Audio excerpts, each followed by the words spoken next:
Welcome to 7 news Telugu. బియ్యం దీక్షలకు దిశానిర్దేశం చేసిన మోకా సత్యబాబు ఐపీఎస్. చదువు చదివించు, విజ్ఞానం అందించు అనే రాజ్యాంగ నిర్మాత స్ఫూర్తిని ముందుకు నడిపించడమే అంబేద్కర్ ఇలా ప్రథమ కర్తవ్యంగా బియ్యం దీక్షలు ముందుకు కొనసాగించాలని ఏఐజీ మోకా సత్యబాబు పిలుపునిచ్చారు. డాక్టర్ బిఆర్ అంబేద్కర్ జయంతి వేడుకలు సామాజిక స్ఫూర్తి కలిగించే విధంగా మాత్రమే నిర్వహించాలని సూచించారు.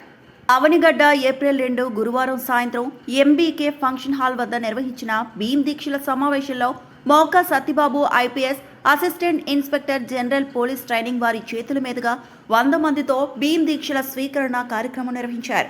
దోవా గోవర్ధన్ కృష్ణా జిల్లా మాల మహానాడు అధ్యక్షులు బీఎస్ఐ ఉపాధ్యక్షులు అధ్యక్షతన జరిగిన కార్యక్రమంలో ముఖ్య అతిథులుగా వై హరిబాబు, ద బుద్ధి సొసైటీ ఆఫ్ ఇండియా రాష్ట్ర అధ్యక్షులు, నేషనల్ ట్రస్టీ బేదాల శరత్ బాబు, ఆంధ్రప్రదేశ్ రాష్ట్ర మాల మహానాడు అధ్యక్షులు పాల్గొన్నారు. తొలుత సీతాలంక అంబేద్కర్ విగ్రహానికి పూలమాలలు వేసి వేదిక వరకు ర్యాలీ నిర్వహించారు.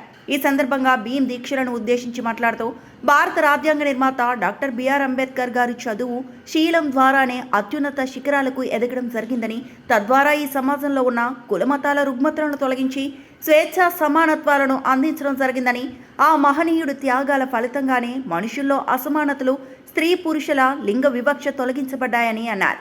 భీమ్ దీక్షాదారులు ప్రతిరోజు బిఆర్ అంబేద్కర్ రచనలు చదవాలని, ఆ రచనలు ప్రజల్లో విస్తృత ప్రచారం చేయాలని, మంచి క్రమశిక్షణతో సేవాభావంతో డాక్టర్ బిఆర్ అంబేద్కర్ జయంతి ఉత్సవాలు జరపాలని పిలుపునిచ్చారు.